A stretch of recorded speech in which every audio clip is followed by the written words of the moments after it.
Olá, meu nome é Ellen, sou enfermeira responsável técnica da Saúde Móvel Brasil.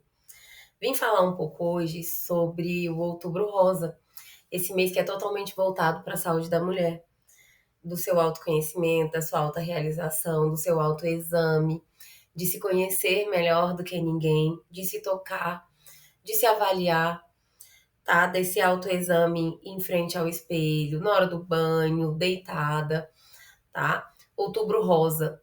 O autocuidado começa pelo peito.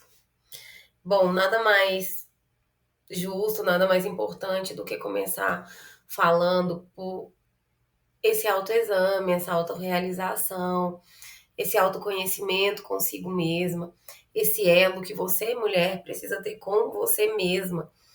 80% dos casos de câncer de mama detectados, eles são avaliados antes pela própria mulher através do autoexame, tá? Então, assim, é realmente muito importante a realização do autoexame, do se tocar, do se conhecer, tá? Porque nenhuma mulher conhece o seu corpo melhor do que você mesma. E partindo dessa premissa, não tem como fugir do tema do câncer de mama, né? Então, o que que vem a ser o câncer de mama? Por que falar em câncer de mama? Simplesmente porque é uma das maiores causas de morte de mulheres, não só no Brasil, mas no mundo, tá? E apesar de ser uma doença que tem uma chance alta de cura, tá? Até 95% essa chance de cura se descoberto precocemente, em um estágio inicial, ainda existem muitos mitos em torno dessa doença, sobre o seu diagnóstico, o seu tratamento. Então, esses mitos, eles precisam ser esclarecidos. E é para isso que eu tô aqui hoje, é para falar sobre esses mitos, sobre verdade, sobre mamografia, sobre ultrassom, sobre os tipos do câncer de mama, tá? Então, no decorrer da minha fala, eu vou estar falando desses assuntos que são de extrema importância. O que que é o câncer de mama? É uma doença que ocorre devido à perda da capacidade das células de limitar o seu controle e o seu próprio crescimento. E o que que acontece então? As células elas vão se multiplicando muito rapidamente, tá? Sem controle. Ou seja, o tempo todo nós estamos produzindo células novas. Eu dormindo, eu respirando, eu caminhando, eu trabalhando, eu realizando minhas atividades de vida diária, eu estou produzindo células. E a qualquer momento eu posso produzir uma célula maligna, tá? E assim, às vezes eu produzo. Então, essa produção de células eu não consigo perceber. Agora mesmo eu tô aqui falando e tô produzindo células. Então, células novas vão surgindo e as mais antigas vão morrendo. E esse mecanismo do meu corpo eu não consigo sentir essa produção, tá? E aí nós temos os tipos de câncer de mama. Nós temos o carcinoma ductal, que é o tipo de câncer de mama mais comum. Ele se origina das células do ducto mamário.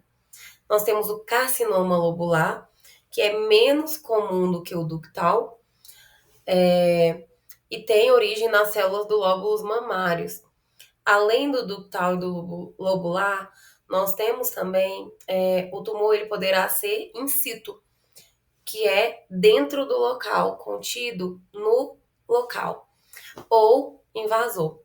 Essa classificação, nós precisamos saber qual tipo do câncer de mama e a sua localização, sua extensão, para um melhor prognóstico e posteriormente melhor tratamento. Então, é preciso saber qual tipo, saber diferenciar qual é o tipo do câncer de mama para um melhor prognóstico e tratamento. Nós temos 4 estágios do câncer de mama. O primeiro estágio é um tumor mínimo, bem pequeno, tá?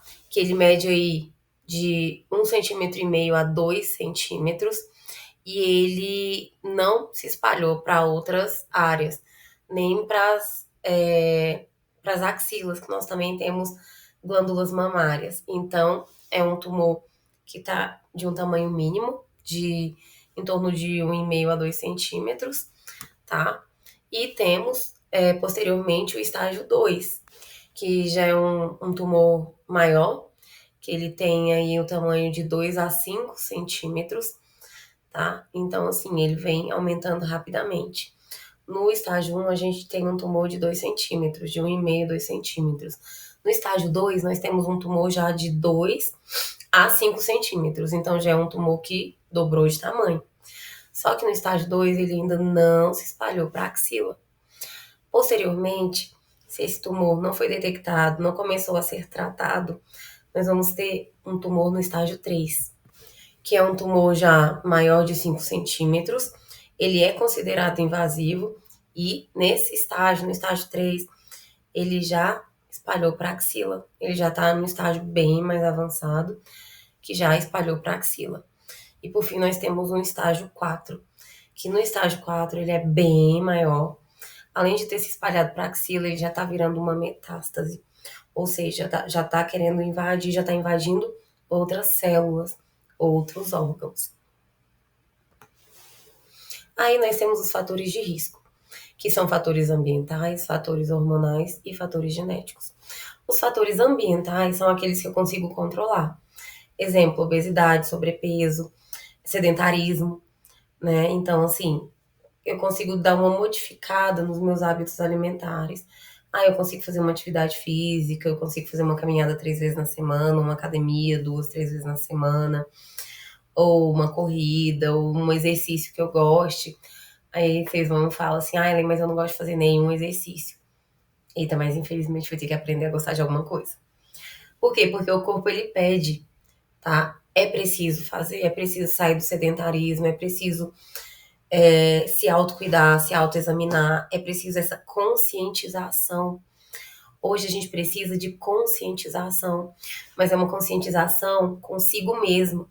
Eu preciso ter essa conscientização comigo mesmo, tá? Também através de consumo de bebidas alcoólicas, é claro, aquela quantidade maior, aquela quantidade mais exacerbada, tá? Exposição frequente a radiações ionizantes, como raio-x, tá? Então, esses fatores ambientais, tá? Eu até que consigo dar uma controlada, ou no mínimo uma revertida, reverter esse cenário, né? Aí nós temos os fatores hormonais. Aqui eu já não controlo. Que, um exemplo, a menarca precoce, aquela primeira menstruação, aquela menina que menstrua muito nova, com idade menor ou igual a 9 anos, 8 anos, 10 anos. Não ter tido filhos também é um fator de risco hormonal. Não amamentar. A mulher que não conseguiu amamentar, que não pôde amamentar, ou que não quis amamentar, tá? Primeira gravidez após os 30 anos. Menopausa após os 55 anos, que é aquela última menstruação, né? E também temos os fatores genéticos, ou seja, os fatores ambientais, até que eu consigo dar uma controlada, mas os fatores hormonais, os fatores genéticos, não. O fator genético é o quê? Bom, é aquela minha herança genética. Exemplo, se a minha mãe teve um câncer de mama, não significa que eu vá ter, mas significa que eu tenho uma propensão maior a ter um diagnóstico, a vir a ter um câncer de mama. Minha mãe, minha avó, minha irmã.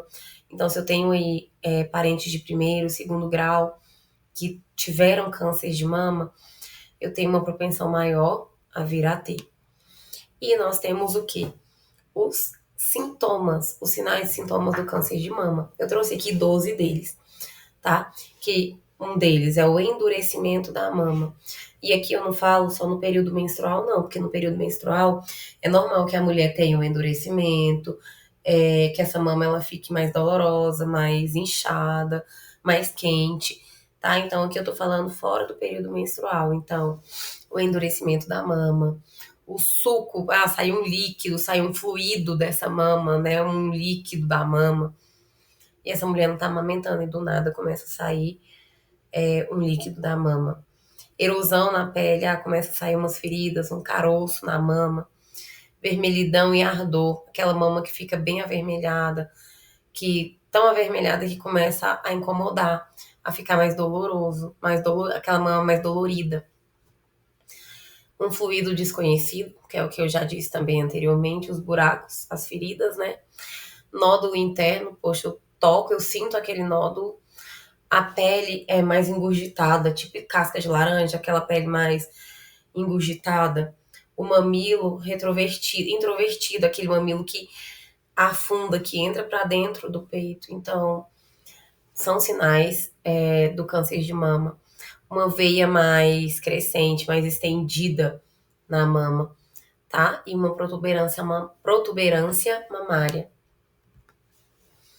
Como é feito o diagnóstico do câncer de mama? Bom, através da mamografia.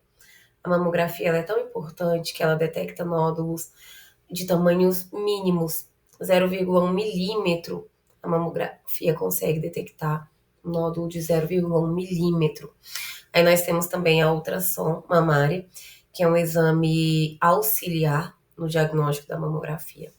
Nós temos o autoexame da mama, que é aquele que a mulher se toca, que a mulher vai se conhecer, que ela vai para frente do espelho, no banho ou deitada, e ali ela se toca, ela toca a sua mama, tá?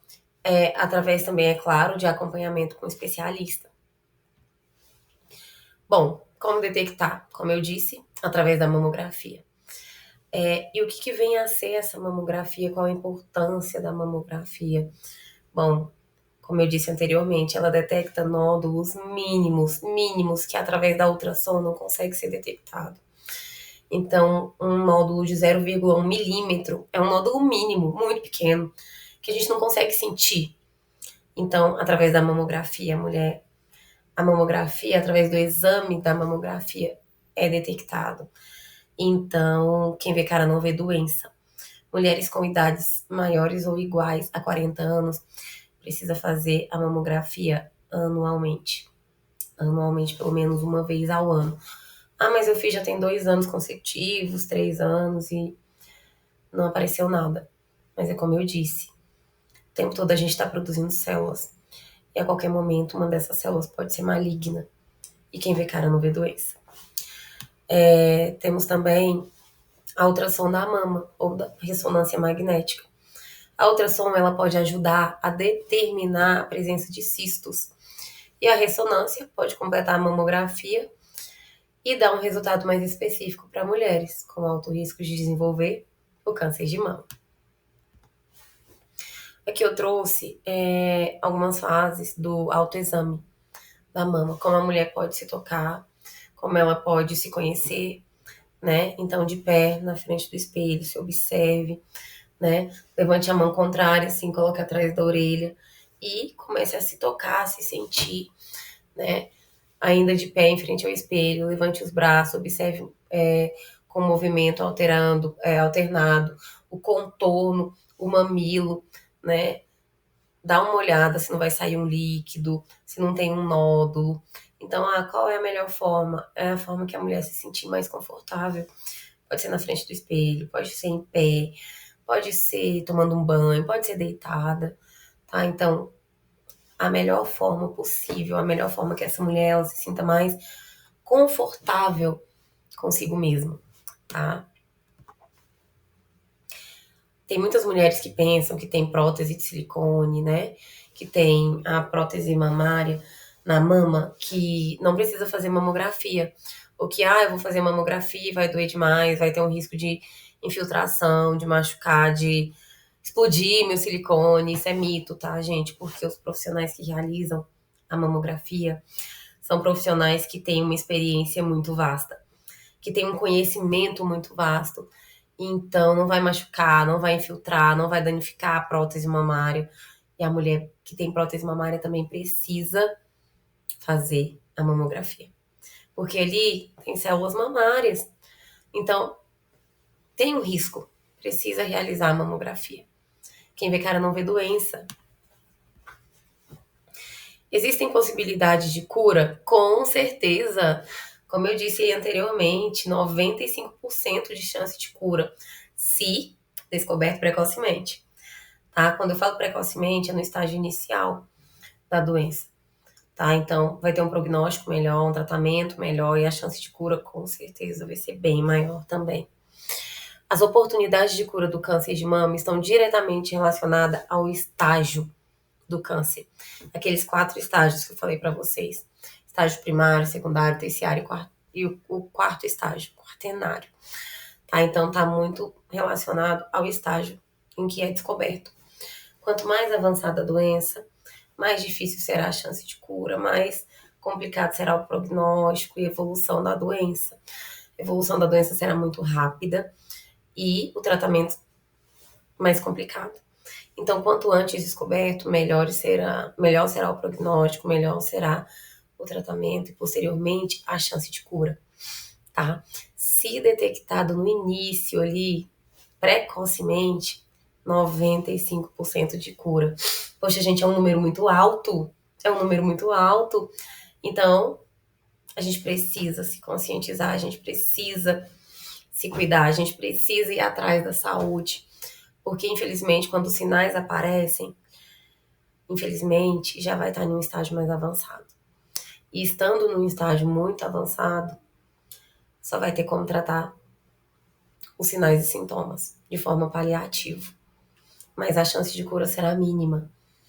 Então, o câncer de mama tem uma alta chance de cura, desde que descoberto precocemente. Juntas nós somos mais fortes.